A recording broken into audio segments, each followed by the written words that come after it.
चूँकि आज मौका है पुलिस अधिकारियों के सम्मान का, पुलिस सम्मान 2021 के इस कार्यक्रम में हम और आप साक्षी होने जा रहे हैं, तो क्यों ना पुलिस अधिकारी और पुलिस विभाग में कार्यरत जितने भी जन सेवक हैं, उनकी ज़िंदगी से जुड़े कुछ ऐसे सवाल उन्हीं से किए जाएं, जिसके जवाब जानने के इच्छुक हम सब होते हैं।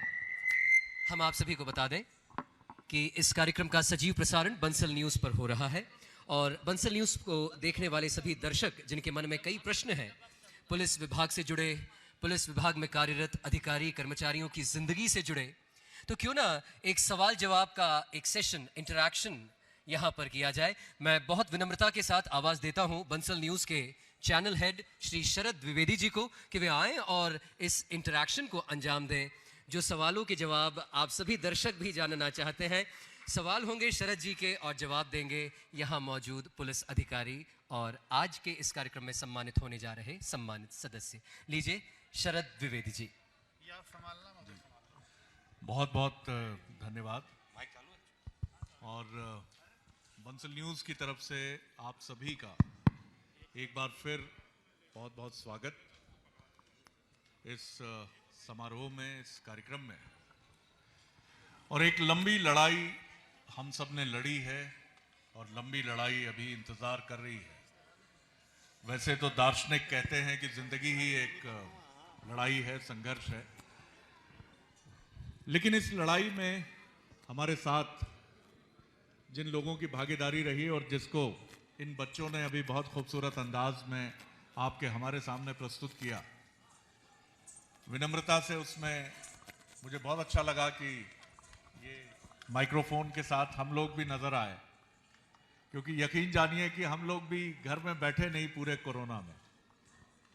और जितनी चिंता स्वास्थ्य कर्मियों की थी, आप पुलिस कर्मियों की थी, उतनी चिंता हमारे यहाँ भी थी और हम लोग भी काफ़ी बड़ी संख्या में कोरोना की चपेट में भी आए और इससे संघर्ष करके आगे भी बढ़ते रहे। मैं अपनी टीम से रिक्वेस्ट करूंगा, अनिल जी का स्वागत करते हुए, लोकेंद्र जी का स्वागत करते हुए, हमारे कांग्रेस के प्रदेश सचिव जो हैं इनका स्वागत करते हुए, कि कुछ आप में से जो हमारे पुलिस के अधिकारी कर्मचारी अपना अनुभव बांटना चाहते हैं, और मैं ज़रूर चाहूँगा कि उनके परिवार के सदस्य भी अपनी बात रखें, तो ये एक अलग बात होगी। आप में से जो भी अपनी बात कहना चाहें संक्षेप में जरा मुझे बताएंगे, हाथ उठाकर बोलना चाहिए, क्योंकि ये मौका ऐसा है कि आपकी बात, आपकी आवाज पहुंचनी चाहिए मध्य प्रदेश, छत्तीसगढ़ तक और उसके बाहर भी, जहां जहां इस कार्यक्रम को लाइव प्रसारण के जरिए देखा जा रहा है। मैडम आपसे ही शुरू करें हम। मैं रिक्वेस्ट करूंगा कि माइक्रोफोन पहुंचाइए। ठीक, आप अपनी जगह कंफर्टेबल हो के आराम से जी, अपने नाम के साथ अपना परिचय देते हुए जी। मैं सीएसपी कोतवाली पल्लवी शुक्ला। जय श्री महाकाल। कोरोना का काल वाकई में बहुत टफ था, लेकिन एक बहुत अच्छी टीम, चाहे वो मीडिया हो, चाहे पुलिसकर्मी हो, डॉक्टर्स हो, उन्होंने बहुत ही संघर्ष के साथ इस परिस्थिति से उभारा है। कई बार कई चीज़ें ऐसी हुई हैं जिसमें वाकई में मनोबल टूट जाता है, लेकिन वरिष्ठ अधिकारी हैं और जो आसपास की परिस्थितियां देखते हुए बाबा महाकाल के आशीर्वाद से हम लोग उठे, खड़े हुए और हम लोगों ने फिर स्थिति को संभाला। मैं मेरी पूरी टीम को इस चीज़ के लिए बधाई देती हूँ कि वाकई में परिवार का त्याग करते हुए एक फ्रंट पर हम लोगों ने फ्रंट लाइन वर्कर्स की तरह लड़ाई लड़ी है और कोरोना वॉरियर्स की तरह हम लोगों ने कोरोना को हराया है। अब ये फिर परिस्थिति वैसी ही बन रही है, तो हमारा एक तो सैनिटाइज़र, मास्क और सोशल डिस्टेंसिंग का फॉलो होना बहुत ज़रूरी है। बीच में जब हम लोग बहुत अच्छे से ड्यूटी कर रहे थे, जब हमारे टीआई साहब गुजर गए थे, जब थोड़ा सा टीम का मनोबल ज़रूर लगा था कि ये कैसी परिस्थिति डेवलप हो गई है। मम्मी पापा, परिवार, किसी की पत्नी हो या बच्चे हो, वो लोग हमेशा बुलाया करते थे कि अब क्या होगा आगे, लेकिन फिर भी पूरी टीम ने, पूरी पुलिस फोर्स ने ऊपर से लेकर नीचे तक सब एकजुट डटे रहे और कोरोना की लड़ाई लड़ते रहे। कोरोना के साथ साथ और भी जितने भी अपराध थे उनको भी हमने डटकर सामना किया। और आज परिस्थिति ये है कि उज्जैन कोरोना से के जंग से जीता है और जीतता रहेगा। अगर आगे भी ऐसी परिस्थिति बनेगी तो हम लोग तैयार हैं, हम लोग लाइन पर, फ्रंट पर तैयार खड़े हुए हैं। बहुत बहुत धन्यवाद। और मैं आप सबसे ये अनुरोध ज़रूर करूंगा कि आप सुनिए इन बातों को, थोड़ा शांत होकर अपने मोबाइल को भी थोड़ा विश्राम दे दीजिए, क्योंकि एप्रिसिएशन बहुत ज़रूरी चीज़ है, प्रोत्साहन जीवन में बहुत ज़रूरी चीज़ है, इसको हम सब महसूस करते हैं। मैं अक्सर ये बात कहता हूँ कि घर में भी अगर आप मैरिड हैं या मैरिड नहीं हैं, मैरिड हैं तो आपकी पत्नी आपसे एक्सपेक्टेशन करती है कि सब्जी जो बनी है या जो भी भोजन बना है उस पर रिएक्शन आपका आता है कि नहीं आता है। अगर आपने चलताऊ तरीके से अपना मोबाइल देखते हुए, जो आजकल की एक महामारी हो गई है पेंडेमिक के साथ, मोबाइल देखते हुए हाँ अच्छा है, बढ़िया है, ठीक है, नहीं, एक एक्सपेक्टेशन लेवल हम सबका होता है। और आज हमारी भी ये कोशिश इसीलिए है कि जिन लोगों ने इस कठिन काल में सराहनीय काम किया है, हम विनम्रता से एक ग्रैटिट्यूड शो करें उनके प्रति। इसलिए मैं ज़रूर चाहूँगा कि आप सब अपनी तवज्जो, अपना अटेंशन इस पर रखें और सुने उन लोगों को जिन्होंने आपके लिए, आपकी सुरक्षा के लिए, बहुत कठिन होता है। एक आध्यात्मिक संत को मैं सुन रहा था, उन्होंने कहा कि चूंकि महाकाल की नगरी है इसलिए अनायास ही ये बात मेरे दिमाग में आ गई। उन्होंने कहा कि शिव रावण पर क्यों प्रसन्न हुए। एक शब्द उन्होंने उपयोग किया, लोकेशना।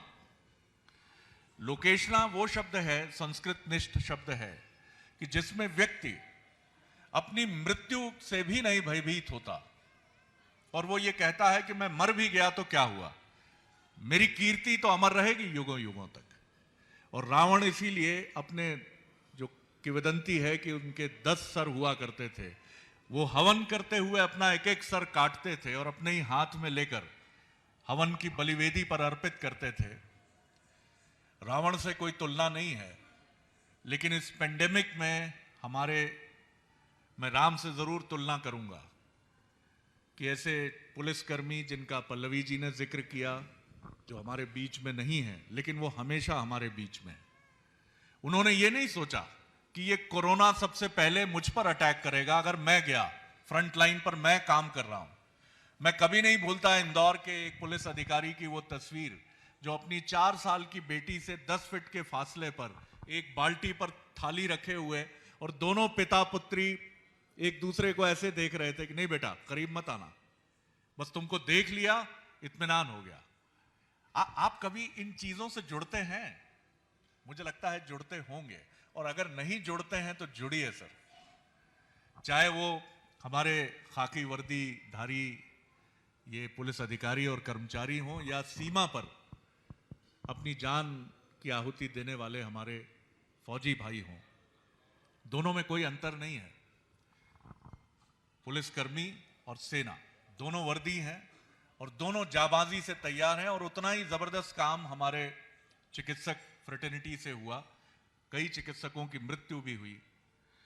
और विनम्रता से हम लोगों को भी ले लीजिए, जो हमेशा बक करते रहते हैं टेलीविजन पर आपके सामने, थोड़ा सा श्रेय हमें भी दे दीजिए अगर आपका मन करे तो, क्योंकि कई प्रोफेशन ऐसे होते हैं, जैसे आप इनकी वर्दी देखते हैं तो आपको लगता है कितनी ताकत है, लेकिन उस वर्दी के साथ वो चुनौतियां आपके और हमारे जहन में नहीं कौनती। हमारी टाई और हमारे साथ बैठे हुए मंत्रीगण, आपको लगता है कितनी चमक दमक भरी जिंदगी है।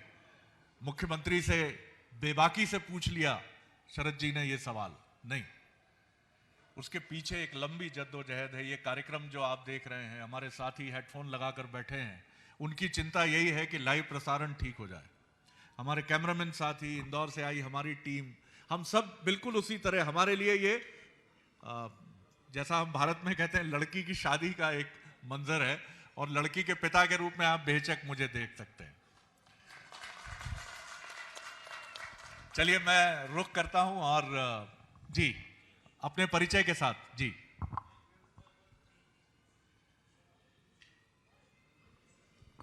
हेलो, जितेंद्र भास्कर, निरीक्षक थाना प्रभारी खाराकुआ। जब कोरोना शुरुआत हुई तो हम लोग उस समय सीएसपी पल्लवी शुक्ला मैडम के नेतृत्व में चिमनगंज थाना प्रभारी में था। सुबह अर्ली मॉर्निंग जब लोग घूमने निकलते हैं वहाँ से हमारी दिनचर्या शुरू होती थी और उनको सुलाने के बाद ही हम लोग घर लौटते थे। दौर इस प्रकार का था कि मंदिर के दरवाजे, मस्जिद के दरवाजे बंद हो चुके थे। लोगों का एकमात्र सहारा पुलिस, डॉक्टर और नगर निगम हुआ करता था। तालियां होनी चाहिए। जिस दौर में कंटेनमेंट एरिया बनता था उस मोहल्ले के लोग कांप जाते थे कि क्या बीमारी आ गई और ये व्यक्ति जिसने कोरोना पॉजिटिव हुआ है इसने जरूर कुछ ना कुछ गलत किया होगा। ऐसे लोगों से हम लोग मुखातिब होते थे, निडर होकर उनके सामने खड़े होकर उनका परिचय लेते थे, वे किस प्रकार से संक्रमित हुए उनका डेटा संकलन करते थे। फिर कंटेनमेंट एरिया बनाया जाता था। लोगों को ये विश्वास दिलाया जाता था कि आपकी हर समस्या का समाधान सबसे पहले हम करेंगे, आपकी हर जरूरत सबसे पहले हम करेंगे। और उसका हम लोगों ने बिल्कुल पालन किया। जिन लोगों को खाने की आवश्यकता थी, अनाज की आवश्यकता थी, हम लोगों ने वक्त बेवक्त जाकर उनको पहुंचाया। जहां से भी उपलब्ध हुआ हम लोगों ने वहां पहुंचाया। कुछ लोग ऐसे भी थे जिनको दवाइयों की आवश्यकता थी, मेडिकल स्टोर का भी टाइम टेबल हुआ करता था, वो लोग भी कभी कभी बंद कर देते थे। कुछ दवाइयाँ ऐसी होती थी कि विशेषज्ञों ने लिख दी है लेकिन उज्जैन में अवेलेबल नहीं है, तो हम लोग बाहर से मंगवा कर भी उनको उपलब्ध कराते थे। लेकिन हम लोग कोशिश करते थे कि वे लोग घर से बाहर ना निकलें। लोगों के ऊपर कभी कभी पुलिस ने हाथ भी उठाया, लेकिन उनके हित के लिए उठाया ताकि वे लोग घर में रहें, संक्रमण को फैलने से रोकें। और लोगों ने भी हमको पर्याप्त साथ दिया। इसलिए हम लोग पुलिस की तरफ से जनता के भी आभारी हैं और हमारे उचित मार्गदर्शन के भी हम लोग तहे दिल से आभारी हैं। और मीडिया ने भी इसमें भरपूर साथ दिया, इसलिए हम मीडिया के भी आभारी हैं। आगे आने वाले समय अगर और कोई विषम परिस्थिति आएगी तो इससे भी मजबूती से हम डटकर उसका सामना करेंगे, यही विश्वास दिलाते हैं। धन्यवाद। जय हिंद। कमाल है, कमाल है, कमाल है। मेरी बीच में बात हुई थी उत्तर प्रदेश के डीजीपी पूर्व रहे मिस्टर सिंह। इनिशियल मैं अभी रिकॉल नहीं कर पा रहा हूँ उनका, काफ़ी सीनियर आईपीएस ऑफिसर रहे। जो विकास आपके उज्जैन में ही ड्राइडेड गैंगस्टर उत्तर प्रदेश का यहाँ से गिरफ्तार हुआ, मैंने उनसे पूछा मध्य प्रदेश पुलिस के बारे में। उन्होंने कहा मेरा जो अनुभव है, क्योंकि जब मैं डीजीपी उत्तर प्रदेश का रहा तो मध्य प्रदेश के सीनियर पुलिस ऑफिसर्स और मध्य प्रदेश के पुलिस अधिकारी कर्मचारियों के साथ समन्वय उत्तर प्रदेश पुलिस का अनेक घटनाएं हैं। मैं क्लेम करता हूं, मैं दावा करता हूं कि मध्य प्रदेश की पुलिस सर्वाधिक कॉम्पिटेंट और सर्वाधिक मानवीय चेहरे के साथ काम करने वाली पुलिस है। मैं एक बार और चाहूंगा कि आप ताली बजाकर अप्रिशिएट करें, क्योंकि मैं भी एक पत्रकार होने के नाते अलग अलग राज्यों में जाता हूं। मैं नहीं कोई तुलना नहीं करना चाहूंगा, लेकिन मैं अपनी मध्य प्रदेश की पुलिस को बिना किसी बायस्ड में सलाम करूंगा, क्योंकि ये पुलिस अधिक मुस्कुराती है, अधिक सम्मान के साथ पेश आती है और आपकी ज़रूरतों के प्रति अधिक वल्नरेबिलिटी, संवेदनशीलता के साथ अपने को प्रस्तुत करती हुई नजर आती है। और उज्जैन की पुलिस का तो कहना ही क्या, क्योंकि सिंहस्थ में भी मुझे बहुत मौका मिला है आप लोगों के साथ इंटरेक्ट करने का। दरअसल मैं भी ये सवाल अपने से करता हूं कि गाने तो हम बहुत सुनते हैं, कहानियां भी बहुत पढ़ते हैं कि किसी की मुस्कुराहटों पे हो निसार, किसी का दर्द मिल सके तो ले उधार, जीना इसी का नाम है। क्या वाकई जीना इसी का नाम है? हाँ साहब, क्योंकि आप ही के इसी उज्जैन में सिंहस्थ में मेरा कुछ रुझान भी है।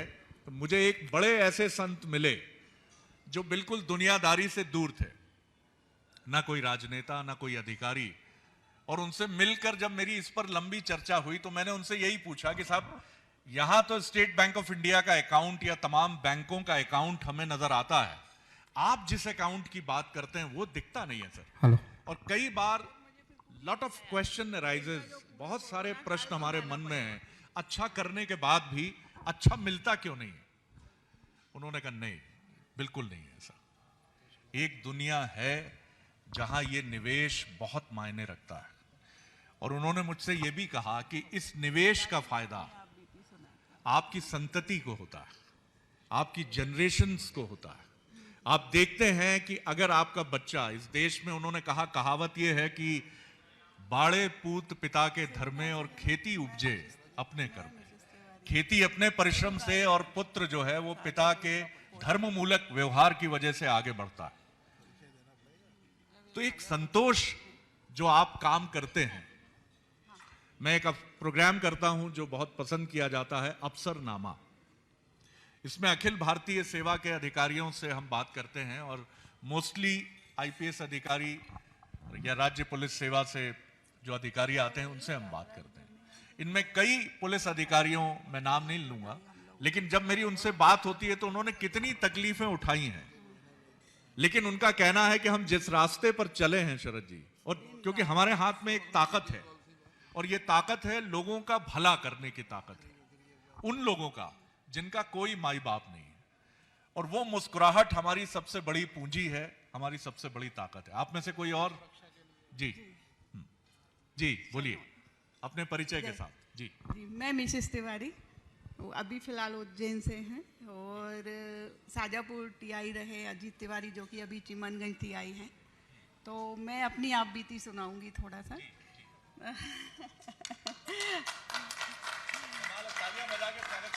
तालियां बजाकर स्वागत कीजिए। मिसेस तिवारी, एक गृहिणी की आत्मकथा सुनिए जरा आप। जी जी, बात उस समय की है जब ये कोरोना बहुत बुरी तरह से फैल रहा था और दिन रात ये जो मतलब इस तरह से नौकरी चल रही थी कि एक एक महीने तक घर नहीं आ पा रहे थे और मतलब हम लोग बस वीडियो कॉल या फ़ोन के द्वारा ही बातचीत हो पा रही थी और बहुत इन्होंने मेहनत की वहाँ पर और हम लोग भी हिम्मत जुटाते रहे। इन्होंने बहुत हिम्मत दिखाई वहाँ पर सब लोगों का मतलब ध्यान रखते हुए। उसके थोड़े दिन बाद ही फिर पता चलता है कि इनका फ़ोन आया कि कोरोना पॉजिटिव हो गए। तो हम लोग मतलब एक पल के लिए हम लोग सोच ही नहीं पाए कि क्या करना है क्या नहीं, बहुत ज़्यादा सब लोग परेशान हो गए। मैं और मेरा बेटा, जब हमको फ़ोन आता है कि इनको एडमिट करना है अरबिंदो में उस समय जगह ही नहीं थी और दिन भर मतलब 4 से 5 घंटे लग गए इनको वहाँ पर शिफ्ट करने के लिए साजापुर से। फिर राजश्री अपोलो में इनको एडमिट किया गया। राजश्री अपोलो में फिर 6 दिन तक ये सही रहे। 7वें दिन फ़ोन आता है कि आप डिस्चार्ज हो रहे हैं, आप लोग इनको ले जाइए, कोविड फ्री हो गए हैं। लेकिन एक 4 घंटे बाद ही फिर फ़ोन आता है रात को 11 बजे कि सर की तबीयत बिगड़ रही है और इनको आईसीयू में ले जाना होगा। तो एक पल के लिए हम लोग सोच ही नहीं पाए कि ये क्या हो गया। तो फिर हम लोग और फिर थोड़ी देर बाद फिर फ़ोन आता है कि एक इंजेक्शन देना होगा, तो ये बहुत ज़रूरी है, आपकी सहमति चाहिए। तो हम लोग ने बोला जो ज़रूरी है वो तो करना ही है। फिर मैं और मेरा बेटा उज्जैन में ही थे, हम लोग इंदौर पहुँचे कि और हमारे देवर इंदौर रहते हैं इनके भाई, वहाँ पर हमारे पूरे परिवार ने हमारा बहुत साथ दिया ऐसे काल में। नहीं तो लोग रिश्तेदार भी दूर हट जाते हैं कोरोना के समय। तो उस समय फिर क्या हुआ कि आईसीयू से फिर रात को अगले दिन 3 बजे रात को फिर फ़ोन आ रहा है कि इनको आईसीयू में मतलब वेंटिलेटर पे ले जाना पड़ेगा, आईसीयू में बहुत ज़्यादा स्थिति बिगड़ गई है। मतलब बहुत ऐसा समय हम लोगों ने झेला है। उस समय हमारा, मैं धन्यवाद दूंगी पुलिस प्रशासन को, मीडिया को और हमारे कलेक्टर सर को जो उज्जैन इंदौर सभी जगह बहुत ज़्यादा साथ दिया और ऐसी स्थिति बनी कि फिर 3 दिन तक तो ये बिल्कुल स्थिर रहे, कोई मतलब ना ऊपर ना नीचे, स्टेबल स्थिति रही बिल्कुल इनकी। हम लोगों ने 3 दिन बहुत बुरे गुजारे हैं। फिर धीरे से महाकाल बाबा का बिल्कुल एक विश्वास था, जैसे मैं महाकाल बाबा से साक्षात लड़ रही थी कि मुझे वापस लेके उज्जैन आना है, आपको लाना ही होगा। और एक दिन ऐसा आया कि फिर वापस हम लोग आए और आज आप सभी के सामने हैं। तिवारी जी, मैं चाहूंगा आप भी खड़े होकर मैडम के साथ जरा एक बार पूरी सारे लोगों के साथ, कोरोना वॉरियर हैं सर आप। मैडम आप भी खड़ी होइए, क्योंकि इनके कंधे पर ये जो फूल सजे हुए हैं इसका कारण आप हैं, ये आपको श्रेय जाता है। ये कहानियां सामने नहीं आती, ना वो आंसू, ना वो दर्द, ना वो तकलीफ, लेकिन अगर आप नहीं हैं तो ना तिवारी जी हैं, ना शरद जी हैं, ना यहाँ बैठे जितने जी हैं, चाहे वो पत्नी हो, वो प्रेयसी हो, वो माँ हो, वो बहन हो, आपके बिना जीवन की कल्पना नहीं। मैं बहुत हृदय से प्रणाम करता हूं। धन्यवाद दीदी। कमाल है, कमाल है। ये जो दर्द है, क्या आपने कभी इसको महसूस किया है? जरूर किया होगा। जब आपका कोई प्रियजन फिल्मों में तो ऐसे दृश्य हम बहुत देखते हैं कि लाल बल्ब जलता है और एक डॉक्टर निकलता है, और अभी कुछ कहा नहीं जा सकता, अभी तो इट्स वेरी सीरियस। आप प्रे करिए, हम पूरी कोशिश कर रहे हैं। ये शब्द ऐसा लगता है कि कलेजे पर किसी तीर की तरह चुभते हैं। दुनिया का कोई धर्म स्थल ऐसा नहीं होगा कि जब हम मनाते नहीं है कि हे ईश्वर उनको स्वस्थ कर दो, बस और कुछ नहीं चाहिए। ऐसे कितने लोग हैं, ऐसे कितने परिवार हैं जिन्होंने ये लड़ाइयां चुपचाप लड़ी। उनके दर्द को बांटने के लिए कोरोना एक ऐसी दुर्भाग्य से बीमारी रही कि कोई पड़ोसी और कोई रिलेटिव भी नहीं आता था। आपको अपना ही आंसू चुपचाप पी लेना था और फिर लड़ाई करनी थी। लेकिन मैं फिर सलाम करूंगा, क्योंकि परिवार एक बहुत बड़ी ताकत है। और मेरे जो मित्र अमेरिका में हैं वो मुझसे कहते हैं कि शरद, हिंदुस्तान में ये अलख भी जगनी चाहिए कि बुजुर्गों का सम्मान हो। अमेरिका में या यूरोप में ओल्ड एज होम्स होते हैं, और वो बताते हैं कि कई बार 3-3 दिन बाद ये मालूम पड़ता है कि यहाँ जो बुजुर्गवार शख्स रहते थे अब वो नहीं रहे, क्योंकि 3-4 दिनों से जब बाहर दूध कोई उठाने नहीं आता या न्यूज़पेपर पड़ा ही रहता है फ्लैट या घर के सामने, तो ये अंदाजा लगाया जाता है कि कोई अनहोनी हो गई है, क्योंकि बच्चे पेरेंट्स के साथ नहीं रहते। ये भी एक चुनौती आपके हमारे सामने है कि हम अपनी इस बॉन्डिंग को भी बचा कर रखें।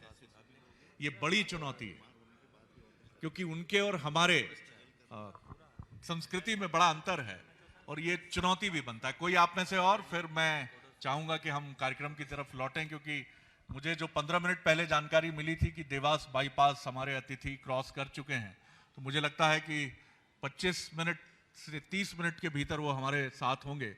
आप में से कोई और ये इस जी बोलिए।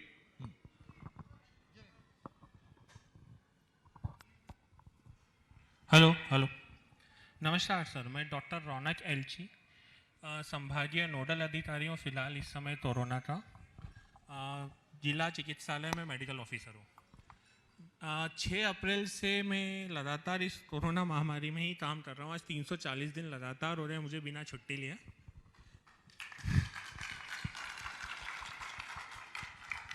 चिकित्सा विभाग का एक पक्ष मैं आप सबके सामने रखना चाहता हूँ इसमें।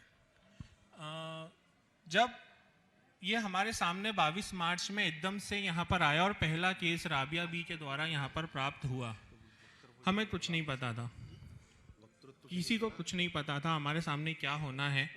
उस समय हमारे जो CMHO सर थे, उन्होंने अचानक उस पेशेंट को सैंपल लेके भेजा। सैंपल इंदौर गया, 6-7 दिन बाद रिपोर्ट आई, इसके बीच में उसकी डेथ भी हो रही थी। एकदम पैनिक था यहाँ पर। उस समय कलेक्टर महोदय, हमारे CMHO सर, SP सर, इन तीनों ने मिलकर उज्जैन को जो संभाला है वो काबिले तारीफ है। जिस समय हमें कुछ नहीं पता था, उस समय CMHO सर, हमारे मुख्य चिकित्सा स्वास्थ्य अधिकारी आदरणीय SP सर, आदरणीय कलेक्टर महोदय सर, उन लोगों ने जो प्रशासनिक स्किल के द्वारा उज्जैन का मनोबल बढ़ाया है वो बहुत ही ज़्यादा काबिले तारीफ था। उन तीनों को मैं नमन करता हूँ और ये समझता हूँ अब तो हमें सब पता है कि कोरोना में क्या होता है। उस इनिशियल फेज़ में कुछ नहीं पता था, ना हमारे पास PP किट थी, ना पुलिस प्रशासन के पास चीज़ें थी। हमने वो दौर देखा है, जब डेथ होती थी तो उठाने के लिए हमें डर लगता था, पुलिस को डर लगता था, नगर निगम के कर्मचारी को डर लगता था। मैं तहे दिल से तारीफ़ करना चाहता हूँ उन चतुर्श्रेणी कर्मचारियों की जिन्होंने वाकई लाशें उठाई हैं, उन लाशों को उठा के इंसर्नेट किया है, उन्हें वहाँ पर ले जाया है, पूरा रैप किया है। वो चतुर्श्रेणी नगर निगम के जो सफाई कर्मचारी हैं वो बहुत बहुत तारीफ़ के हकदार हैं इसमें। और अंत में मैं पूरे स्वास्थ्य विभाग की तरफ से सिर्फ यही कहना चाहता हूँ कि एक नया दौर वापस आया है। कुछ केसेस वापस बढ़ रहे हैं, लापरवाही नहीं बरतनी है। वैक्सीन पूरी तरह से सेफ है, मैंने खुद लगवा रखी है, पर फिर भी मैं ये मास्क पहन के ही चलता हूँ पूरे समय। ये मास्क अभी नहीं हटाना है, सोशल डिस्टेंसिंग बना के रखनी है। अगर उज्जैन 0 आता है तो पूरे मीडिया के माध्यम से मैं यह कहना चाहता हूँ कि लापरवाह ना बने। उस 0 आने के बाद अगर आप 2 महीने तक सब इंसान मास्क पहन लेंगे तो भारत में ही 0 आ जाएगा। बिल्कुल आपने बिल्कुल ठीक बात कही है।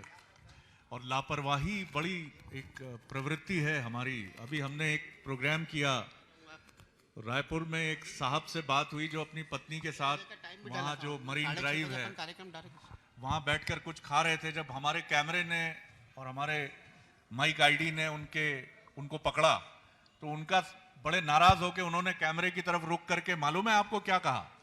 उन्होंने ये कहा कि मैं समझता हूं कोरोना है ही नहीं।